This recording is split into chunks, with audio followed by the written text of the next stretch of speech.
আমরা যারা নিজেদেরকে মাছে ভাতে বাঙালি বলে দাবি করি, তাদের পাতে নিয়মিত যদি সম্ভব হয় মাছ তো থাকেই। তো মাছের সাধারণত আমরা ঝোল, ঝাল, কালিয়া, ভাপা, নিদেন পক্ষে পাতায় রান্না করে খেয়ে থাকি।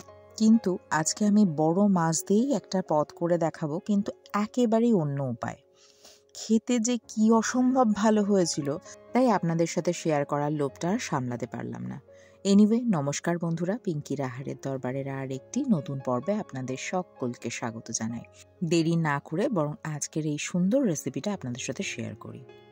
আচ্ছা, মাছের পিসগুলো দেখে কি মনে হচ্ছে?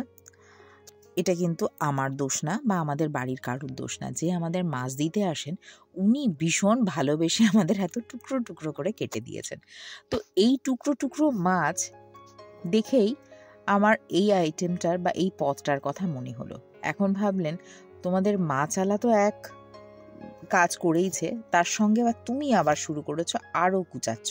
হ্যাঁ, আজকে বলতে পারেন এই পুচানো মাছের উপরে আরও পুচিয়ে আমি আজকের এই সুন্দর রান্নাটা করে দেখাবো। আপনাদের সাথে কি কখনো এরকম হয় যে মাছালা ভুল করে মাছটাকে পুচিয়ে দিয়েছে? যদি হয়ে থাকে তাহলে আপনারা আরেকটু পুচিয়ে আজকের এই রেসিপিটা করতেই পারেন। এরকম টুকরো টুকরো করে আমি মাছগুলোকে কেটে নেব। সত্যি কথা বলতে কি, ছুরিতে ভালো করে কাটা যাচ্ছে না, আমি বাদ বাকিটুকু বটি দিয়েই কেটে নিয়ে আসলাম। মাছগুলো আমার কাটা হয়ে গেছে। এরপরে আমি একটা গন্ধরাজ লেবু নিয়ে নিয়েছি। এই লেবুতে যে আহামরি খুব একটা বেশি গন্ধ হয়েছিল তা না, তবে জানি না কেন অদ্ভুত একটা টেস্ট হয়েছিল। তো চেষ্টা করবেন এই একটা গন্ধরাজ লেবু একটু চিপে দিতে এবং সেই খোসাটাও এর সাথে আপাতত ম্যারিনেট করতে। ম্যারিনেশনের জন্য কি কি দেব? প্রথমেই দিয়ে দিলাম স্বাদ মতো নুন। দেখুন, পরে কিন্তু আর কিচ্ছু অ্যাড করবো না, তাই যা যা মশলাপাতি দেওয়ার এবং যতটা পরিমাণে দেওয়ার তখন কিন্তু এতটাই দিতে হবে। কথায় কথায় আমি নুন দিয়ে দিলাম, 1 চা চামচের মতো হলুদ গুঁড়ো, 1 চামচের মতো জিরে গুঁড়ো, 1 চামচের মতো ধনে গুঁড়ো, সেটা দিয়ে দিলাম। আর দিয়ে দেবো আমি এখানে 3টে ছোট ছোট সাইজের পেঁয়াজ, আর না হলে 2টো মিডিয়াম সাইজের পেঁয়াজকে এরকমভাবে একটু কেটে নেবেন। ফাইনলি চপড বলবো না, তবে চপড।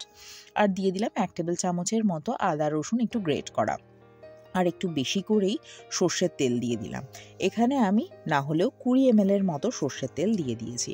মাছটা ভাজতে যতটুকু তেল লাগতো সেটা সব মিলিয়েই দিয়ে দিয়েছি।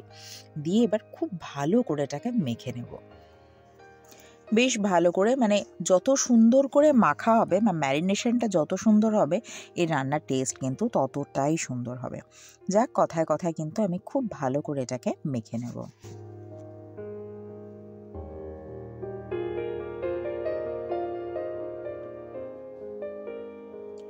আচ্ছা, প্রথম পর্যায়ের মাখা শেষ। এরপরে আমি টমেটোটা দিতে ভুলে গেছিলাম, তাই পরে আমি একটা টমেটো, একটা মিডিয়াম সাইজের টমেটো এরকমভাবেই একটু টুকরো করে কেটে নিয়ে মিশিয়ে দিচ্ছি, এবং সঙ্গে এক টুকরো পেঁয়াজ ছিল সেটাও একসাথে মিশিয়ে দিলাম।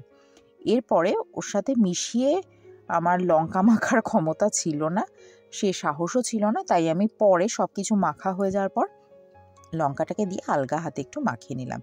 এরপরে আপনার এই রান্নাটার স্বাদ হবে তখনই যখন এটাকে ম্যারিনেট করে অন্তত পক্ষে 1 ঘন্টার মতো রেখে দেবেন।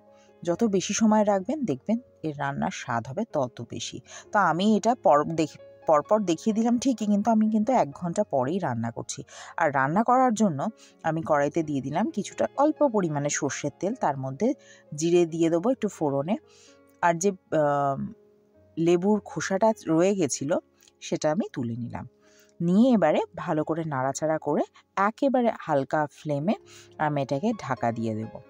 তবে ঢাকা দেওয়ার আগে যে বাটিটাতে আমি ম্যারিনেট করেছিলাম সেই বাটি ধোয়া একটু জল দিয়ে দেবো। খুব বেশি পরিমাণে দেবেন না, আর একেবারেই অল্প ফ্লেমে রেখে দেবেন। মাছটা ম্যারিনেট করা থাকলে খুব বেশি সময় কিন্তু এটা লাগার কথা না, ইনফ্যাক্ট লাগেও না। যাক, আমার কিন্তু জল দেওয়া হয়ে গেছে। এরপরে এটা ঢাকা দিয়ে রান্না করে নেব। 15 মিনিট যদি হালকা ফ্লেমে রান্না করেন তাহলেই যথেষ্ট। 15 মিনিট পরে একটু চেক করবেন, যদি না হয় তখন আর একটু সময় বসিয়ে রাখবেন। তবে আশা রাখি যে টুকরো টুকরো মাছ 15 মিনিটে রান্না হয়েই যাবে। তো রান্না শেষ করার আগে আমি অল্প একটু কুচানো ধনেপাতা দিয়ে দিলাম। এখন যেন মনে হয় ধনেপাতা ছাড়া কোনো রান্নাই অসম্পূর্ণ। আমার রান্না শেষ, এবার এটাকে স্ট্যান্ডিং টাইমে দিয়ে দেবো।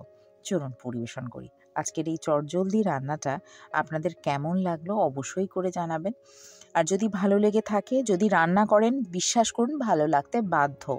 ভালো লাগলে একটা কিন্তু কমেন্টস করতে ভুলবেন না। আর প্লিজ আমার চ্যানেলটিকে সাবস্ক্রাইব করুন এবং পাশে থাকা বেল আইকনে ক্লিক করুন, যাতে নোটিফিকেশনটা সবার আগে আপনার কাছে পৌঁছায়। আর যদি ফেসবুক থেকে দেখেন তাহলে না একটা ফলো করে দেবেন। তাহলে আজকের মতো আসি, অন্য কোনো দিন অন্য কোনো রান্নাকে সঙ্গে নিয়ে আবার হাজির হব। ভালো থাকবেন, সুস্থ থাকবেন। ভিডিওটি দেখার জন্য ধন্যবাদ।